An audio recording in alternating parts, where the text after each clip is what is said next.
PCOS, thyroid অনেকটাই বেশি ছিল, কোলেস্ট্রল হাই ছিল, ফ্যাটি লিভার গ্রেড 2-তে আমার চলে গেছিলাম।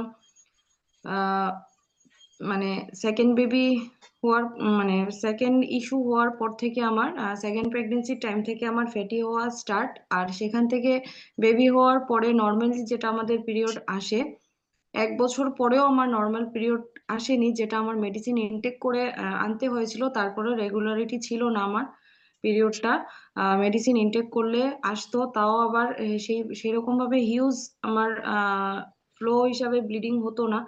তো যাই হোক, সেখানে আমি খুব কষ্ট পাচ্ছিলাম। মেয়েকে যখন স্কুলে ভর্তি করি, তখন থেকে আমার সিস্টেম স্টার্ট সিস্টেম স্টার্ট করার মানে আমার তো প্রসেস চলছিল। 16 দিনের মাথায় আমার মানে লাইফের যেটা সব থেকে বড় পাওনা, অনেক মানে 3 বছর পর তো আমরা বাচ্চাদের স্কুলে ভর্তি করি।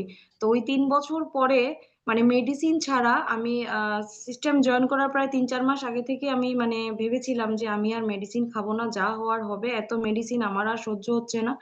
তো সেখান থেকে আমি যখন আমি মেয়েকে স্কুলে ভর্তি করি, আমি আমার কোচ ম্যামের হাত ধরে সিস্টেম জয়েন করি। কিন্তু কোচ ম্যামকে একবারও বলিনি আমার এতগুলো হেলথ ইস্যু ছিল, কোচ ম্যাম শুধু এতটুকুই জানতো যে আমার ওভারওয়েট। তো আমার 16 দিনের মাথায় এই হেলদি লাইফস্টাইল মেনটেন করে